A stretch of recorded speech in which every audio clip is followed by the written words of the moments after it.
बिस्मिल्लाहिर्रहमानिर्रहीम। अस्सलाम वालेकुम। कैसे हैं जी आप सब? उम्मीद करती हूँ आप सब खैरियत से होंगे। अल्हम्दुलिल्लाह मैं भी अब काफ़ी ठीक हूँ। काफ़ी दिन हो गए थे, नज़ला ज़ुकाम और बुखार बहुत ज़्यादा था, बच्चों को भी और मुझे भी। सारी बात है, मौसम चेंज हो रहा है तो थोड़ा सा जो है तबीयत में डिस्टर्बेंस आ जाती है। तो आज मैंने फिर सोचा कि मैं कुछ इस तरह का बनाती हूँ जो सबके लिए बेस्ट रह जाए, क्योंकि बच्चे वैसे जो है ज़्यादातर शोरबे वाला सालन कोई भी नहीं खाते। तो आज मैंने सोचा कि मैं देसी मुर्ग बनाती हूँ शोरबे वाला। जल्दी से बन भी जाएगा और इजीली, फटोफट से। यहाँ मैंने जी कढ़ाई ले ली, उसमें मैंने तकरीबन 1 कप जो है ना ऑयल ले लिया है। अगर आप चाहें तो ऑयल की जगह आप देसी घी ऐड कर सकते हैं, देसी घी डाल लें। मैंने यहाँ पे ऑयल ही लिया है। अच्छा, ऑयल को जो है मैं ज़रा गर्म होने दूँगी। ऑयल यहाँ पे जो है गर्म हो रहा है, और जब ऑयल गर्म हो जाएगा तो इसमें मैं जो है सबसे पहले हाफ़ चम्मच जो है नमक का ऐड करूँगी, ताकि जो है ना चिकन जब मैं इसमें ऐड करूँ तो वो नीचे ना लगे, इसके साथ चिपके ना कढ़ाई के साथ। तो यहाँ ऑयल हो गया है जी गरम, और मैंने ये देखें आधा चम्मच जो है मैंने इसमें नमक ऐड कर दिया है। अब मैं इसको ऑयल में अच्छे से मिक्स कर लूँगी। इससे ये होगा कि जो है चिकन जो है वो कढ़ाई के साथ चिपकेगा नहीं। और जो है चिकन मैंने अच्छे से वॉश कर लिया था और उसको मैंने ड्राई होने के लिए रख दिया था। अब इसमें हम ऐड कर देंगे चिकन। चिकन तकरीबन जो है 1.5 किलो था। यहाँ पे आपने एहतियात से डालना है, क्योंकि ऑयल जो है ज़्यादा गर्म होगा तो कोई छींटे वगैरह ना आप पर पड़ जाएं। तो ज़रा एहतियात से जो है हमें करना है इसको। अब मैं इसको अच्छे से जो है ऑयल में थोड़ा सा फ्राई कर लूँगी।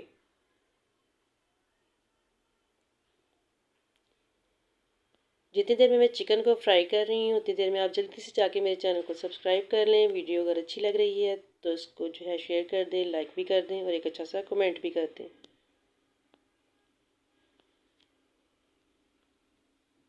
चिकन का जो है कलर चेंज होने तक मैं इसको अच्छे से भून लूँगी, इसमें फ्राई करूँगी सही तरीके से, ताकि इसका कलर जो है चेंज हो जाए। और ये देखें कलर चेंज होना शुरू हो गया है।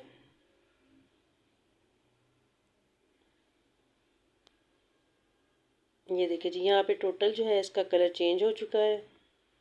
अब मैं इसमें ग्राइंड किया हुआ प्याज डालूँगी। प्याज तकरीबन 2 मीडियम साइज़ के थे, जिन्हें मैंने अच्छे से ग्राइंड कर लिया है, क्योंकि मैं शोरबे वाला सालन बनाऊँगी तो उसमें वो फिर खड़ा खड़ा सा प्याज या कोई भी मसाला नज़र आए वो अच्छा नहीं लगता।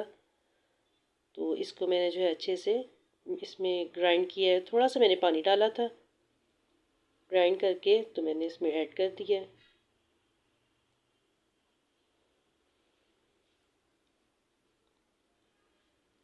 अब इसको हमने अच्छे से जो है भून लेना, ताकि प्याज का कच्चापन और उसकी स्मेल जो है ख़त्म हो जाए।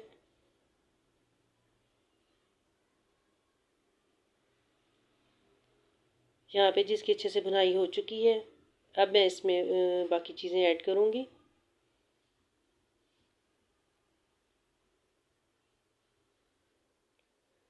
ये जी 1 चम्मच लहसुन का पेस्ट है, और 1 चम्मच ही मैं इसमें अदरक का पेस्ट ऐड करूँगी। अब लहसुन अदरक के पेस्ट में भी हम इसको अच्छे से भून लेंगे। 2 से 3 मिनट लगेंगे भूनने में, पर अच्छे से भूनना है, क्योंकि इसकी स्मेल जो है फिर आपको नहीं आएगी। जब आप खाना खाएंगे तो किसी किस्म का कच्चापन आपको फील नहीं होगा।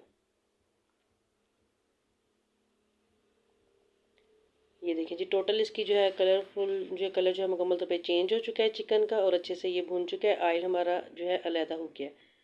अब हम इसमें ऐड करते हैं बाकी के मसाले। मसाले जो है मैं इसमें सिर्फ घर के ही इस्तेमाल करूँगी, कोई जो है दूसरा मसाला इस्तेमाल नहीं करूँगी। मैंने इसमें डाल दिया जी 1 चम्मच लाल मिर्च का, हाफ़ चम्मच मैंने इसमें हल्दी पाउडर ऐड किया है, और नमक जो है मैंने वैसे पहले ऐड कर लिया था, बाद में एंड पे चेक करके फिर डाल लेंगे। और 1 चम्मच सूखा धनिया मैंने पिसा हुआ डाला है।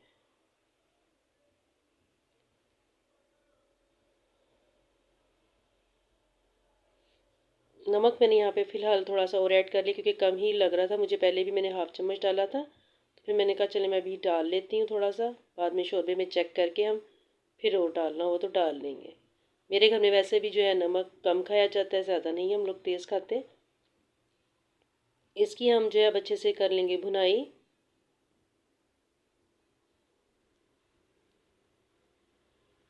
और देसी चिकन को जो है गलने में थोड़ा टाइम लगता है, तो इसको जो है ना अच्छे से हमने गलाने के लिए भी जो है ना पानी वगैरह में यूज़ करना पड़ेगा। अगर आप चाहें तो प्रेशर में भी जो है इसको कर सकते हैं।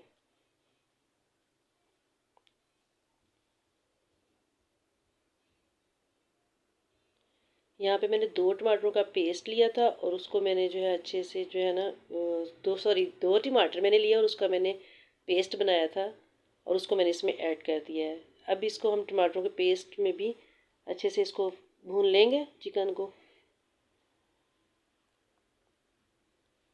भुनाई में आपने जो है कंजूसी नहीं करनी, जब तक चम्मच पे मसाला ना पकने लग जाए आपने पानी ऐड नहीं करना। इस बात को आपने जहन में रखना है। अच्छा, ये सर्दियों में जो है ज़बरदस्त रहता है शोरबे वाला सालन।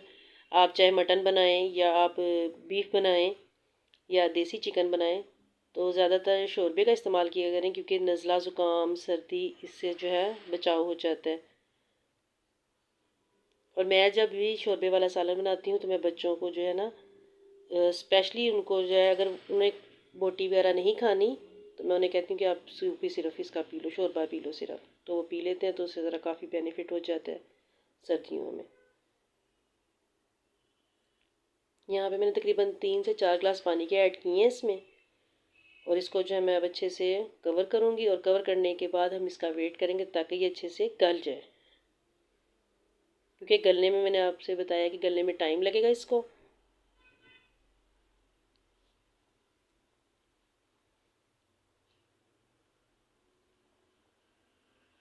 मैंने इसे यहाँ पे कवर कर दिया, 10 मिनट वेट करते हैं। 10 मिनट यहाँ पे जी हो गए थे कंप्लीट, और मैंने जब देखा तो मैंने देख लिया था कि चिकन हमारा जो है माशाल्लाह से गल चुका था और ऑयल भी तकरीबन ऊपर सेपरेट हो गया था। शोरबा मैंने थोड़ा सा पतला ही रखा है, थोड़ा सा मैं भी इसे पकने के लिए रखूँगी ताकि अच्छे से और मज़ीद पक जाए, कच्चापन ख़त्म हो जाए शोरबे का। शोरबे का कच्चापन भी जो है ना वो टेस्ट नहीं देता सालन में।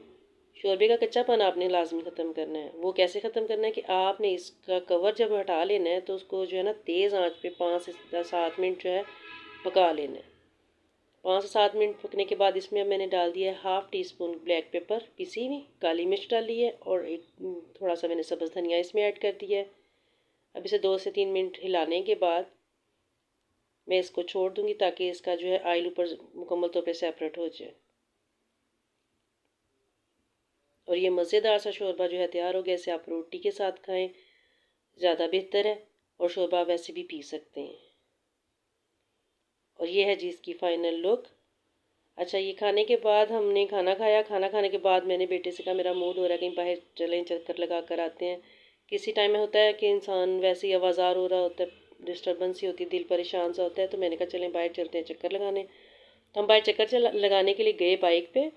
तो यहाँ पे जो है मैंने देखा एक रेडी पे ना वो मूँगफली जो सी थी वो भून रहे थे, कच्ची मूँगफली थी इनके पास, तो भून रहे थे। तो फिर मैंने बेटे से कहा, मैंने कहा चलें आज ना मूँगफली ये वाली लेकर चलते हैं घर। तो बेटा कहने लग गया मम्मा आपको आगे ही खांसी है, नज़ला ज़ुकाम है, तो फिर और आप बीमार हो जाएंगी खाएंगी। तो मैंने कहा मैं नहीं खाऊंगी, चलें आप लोग तो इंजॉय करें, सर्दियाँ ख़त्म हो रही हैं। तो कहता है चलें सही है ठीक है। फिर कहता है आप प्रॉमिस करें आप खाएंगी नहीं। मैंने कहा अच्छा मैं 1 या 2 दाने चेक ज़रूर करूँगी कि इसका मूँगफली का भुनी हुई मूँगफली का टेस्ट कैसा होता है। तो ये ना गर्म मूँगफली थी, तो फिर हमने कहा चले हम ना सामने ही, हमने कहा कि हमारे सामने आप हमें भून के दें कच्ची मूँगफली को ना। तो ये भाई ने अच्छे तरीके से हमें भून के दी, और उन्होंने एक मज़े की टिप बताई। कहता है आपने ना बाजी इसको गरम गरम नहीं खाना, इसको आपने जाके किसी चंगेर में या प्लेट में निकाल लेना है, और जब ये थोड़ी सी ठंडी हो जाएगी ना तो फिर आपने इसको खाना है, फिर आपको इसका असल टेस्ट आएगा। मैं कहा चलें ठीक है ऐसे भी कर लेंगे। तो ये थी जी आज की मेरी वीडियो, आपको कैसी लगी ज़रूर बताइएगा। मिलते हैं किसी नेक्स्ट वीडियो में। अल्लाह हाफिज़।